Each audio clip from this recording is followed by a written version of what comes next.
All right, and welcome everyone. I am Unrequited Solace, and today I'm going to show you 3 different ways you can spice up your base with the Create mod in Minecraft. Okay, starting in at number 1, we have doors that can automatically open and close based on the time of day. For example here, right now you can see the door to this castle, if you'll be very generous with me. These doors are open. Now, if I set the time to night, the doors close auto-magically. And all I have to do is change the time back to day, but I typed night because I wasn't thinking. Don't be like me. And the door will open. Ta-da! Right on cue. So, if we take a look at how this works, it's a really straightforward redstone contraption compared to some of the stuff out there. Let's see if this makes it easier to see the glowing redstone. So you can see here we have a daylight detector. The daylight detector is right-clicked once to invert the value, to invert it so that it sends out a redstone signal at night. I myself have this redstone repeater right here after a handful of redstone wires. And the reason for that is because even though the daylight detector is inverted, it still seems like it tries to send a signal during the day, or at least during parts of the day that are bright enough that I would personally call them day, but maybe Minecraft doesn't, the game itself doesn't treat that moment in time as day. So I just use this repeater to basically say, hey, unless the signal is strong enough to get to this repeater, don't treat it as actual nighttime. That's all I'm doing.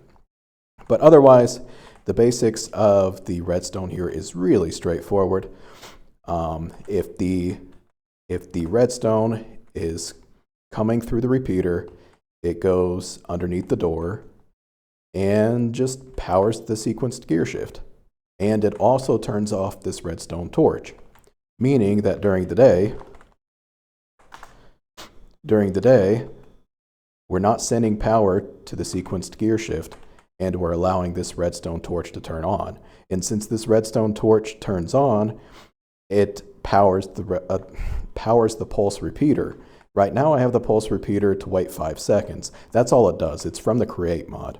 It's a little redstone component, if you will, that just says, hey, wait as long as you configure it to, and then after that time, go ahead and send a redstone signal through the wiring.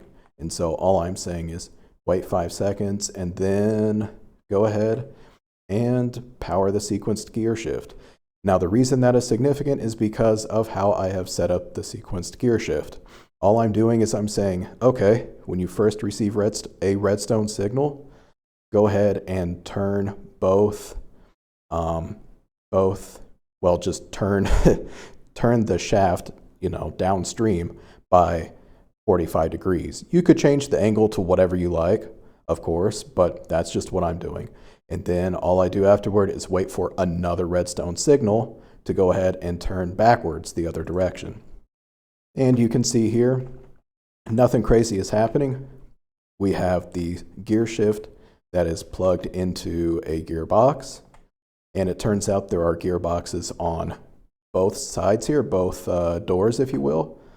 And those gearboxes are just plugged into mechanical bearings. Otherwise, yeah, that's it. Just by having the 2 gearboxes, I'm able to make the doors open in opposite directions. There are other ways to do that, I'm sure, but that's just what I went with. All right, and welcome to my super flat world, my science lab of sorts. All right, right now I have a different skin on, if that matters to you guys. It's a different skin because I have Minecraft Comes Alive Reborn, I think is what it's called. I always just call it MCA Reborn for short, but I have that installed and this is the skin I went with for my character. So don't be confused, it's still me. Not like you guys assumed it wouldn't be, but still. Oh, hey, look, is that a wandering? It is. It's a wandering winemaker, not just any sort of trader. It's a wandering winemaker. All right.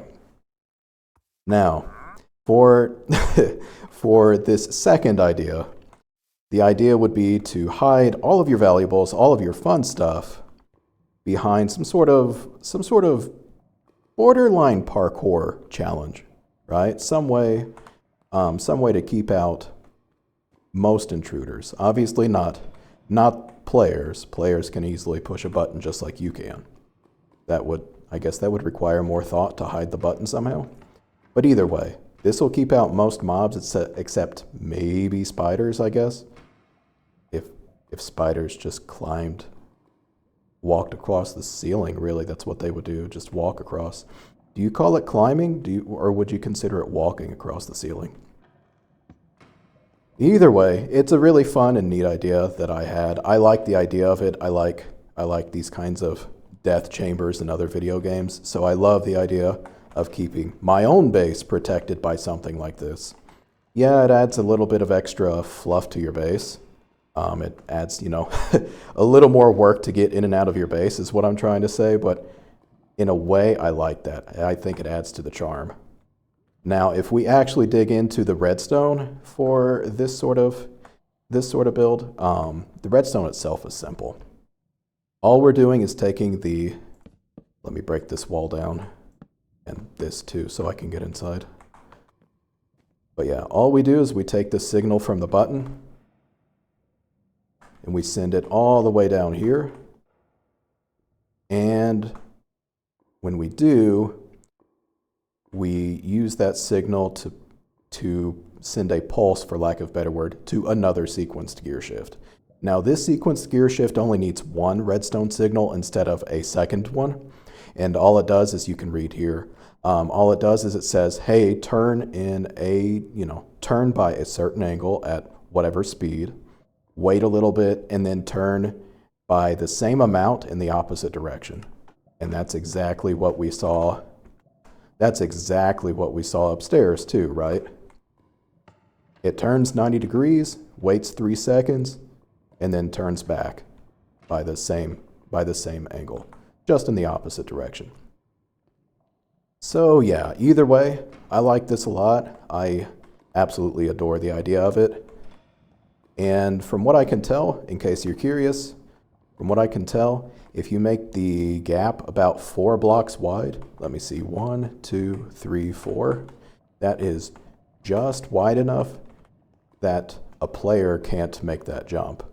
That's not to say that a player can't get across here through other means, especially if they have the create mod installed. I think that has some sort of whisk. Am I spelling that right? Yeah, it's got this grappling whisk, which needs fuel. I don't have fuel, never mind. But I think it functions kind of like a grappling hook, and so there would be other ways for people to get across. And I mean, now that I think about what I'm talking about, this is Minecraft. That would not stop. This whole setup would not stop people from doing exactly what I'm doing here. But, still, if you want a little bit more flair, I encourage something like this. And yeah, just give me another 30 seconds and I'll switch to the final idea that I have for you guys. All right, bear with me. This last idea is by far the most abstract of the 3. This idea is the idea of adding just a rinky-dink. I shouldn't call it that, should I? That's not selling it very well at all, is it? Just adding a counter to your base in some fashion for some reason. And it's going to be easier to show you what I mean when I just demo it. So let me show you what I mean. I can press this button and boom, the number goes up. If I press this button, the number goes down. So on its own, yeah, that's nothing special. All I did was, I understand all I did was take a nixie-tube from the create mod and take some random block. I don't know that I even needed the random block. The important thing was the redstone torch. And all I'm doing is moving the redstone torch back and forth to power this whole redstone wiring system, this whole redstone dust. string, if you will, so that the nixie-tube's value will change numbers, for lack of a better word, right? But my thoughts are, hey, with something like this, you could set up your base, get really cozy in it, and then potentially change out different, who knows, different decor patterns, different chunks of your base based on what setting you have. So this is setting preset 8. This could be setting preset 9. This could be preset 10, and you could definitely rig up the redstone to help determine how many settings you have, and then in theory, whenever the torch is going in the correct direction, or not in the correct direction, but whenever the torch is lined up with an appropriate option, it could just pass that signal to wherever it needs to do to make the appropriate changes. I know that is extraordinarily abstract, but just bear with me, guys. Either way, yeah, let me at least explain to you the basics of how this works. It's nothing crazy, but still, the idea is you're gonna take, or at least the way I did it was, you'll take a mechanical piston. I made it a sticky mechanical piston, and I have given it, I believe, 14 poles. That looks right. 10 on this side, 1 inside the mechanical piston, and then 3 over here. So that should be 14 poles. You could have more or less, I suppose, depending on how many quote-unquote options, how many numbers you want to have show up on the nixie tubes, right? But yeah, I just have this mechanical piston here that pushes or pulls the redstone torch based on the redstone signal that I send from the buttons. And that is really easy to set up. First off, all you do is, of course, somehow power everything. I'm not going to get lost in the weeds on that like I did in the first video. But I used the gear shift just to go ahead and tell the piston, the whole system, to only move the piston in whichever direction. It doesn't matter, but just move the piston in one direction, one block at a time.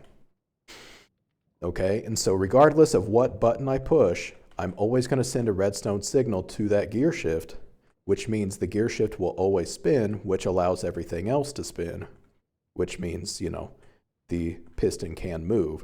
The only difference here on this other button is, you notice I'm also powering this regular gear shift, and by powering this regular gear shift, I'm basically flipping the direction that the piston moves in. And so ultimately, I'm able to have a setup where one button lowers the number and one button raises the number. Now, I could have put the buttons, one button on, you know, the other side of the nixie tube, and I considered doing that, but instead I opted to put both buttons on one side of the nixie tube so that I had more space to do whatever it is I thought I was gonna do, right? But either way, that would be something up to you to kind of fiddle around with and, you know, make work in your own base, in your own setup, that type of thing. But yeah, otherwise, let me do that. There we go. Yeah, otherwise, that's all I have for today for this video. Guys, if you have any ideas, by all means, throw them my way. If you have a a suggestion for a cleaner way to do, oh boy, I shouldn't try to walk when the camera's facing my character like that. But guys, if you have a suggestion for how to clean up, say, the redstone that I'm doing here, or any of the I don't want to say circuitry, but the create spaghetti that I'm doing, by all means, like, let me know how to improve. That way I'm not telling the whole world, quote unquote whole world, you know, that way I'm not spreading bad habits, right? There we go. Let's get some more shade up in here. while I filibuster. But yeah, no, otherwise, guys, thanks for hanging out. This is it for the video. I don't know what else to say. I don't know why you're still here.